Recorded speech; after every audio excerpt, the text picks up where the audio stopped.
East में जारी तनाव अब समुद्र तक पहुंच गया है।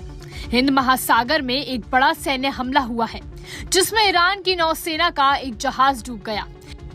बताया जा रहा है कि श्रीलंका के दक्षिणी तट के पास एक अमेरिकी पनडुब्बी ने इस जहाज को निशाना बनाया। इस हमले में अब तक 87 लोगों की मौत की खबर है, जबकि कई लोग अब भी लापता बताए जा रहे हैं।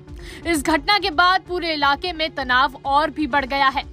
रिपोर्ट्स के मुताबिक ये घटना इंडियन ओशन में श्रीलंका के दक्षिणी तट के पास हुई।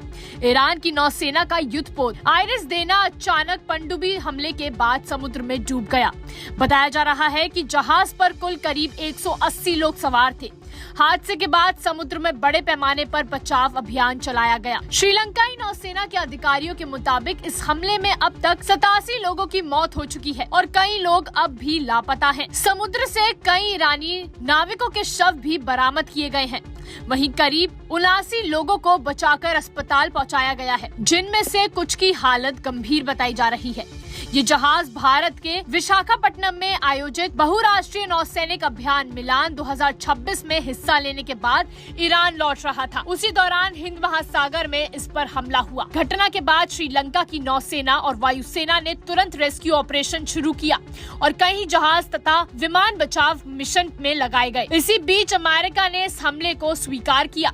अमेरिकी रक्षा मंत्री पेटे हेग्सेथ ने कहा कि एक अमेरिकी पनडुब्बी ने अंतर्राष्ट्रीय जल क्षेत्र में मौजूदा ईरानी युद्धपोत को निशाना बनाया।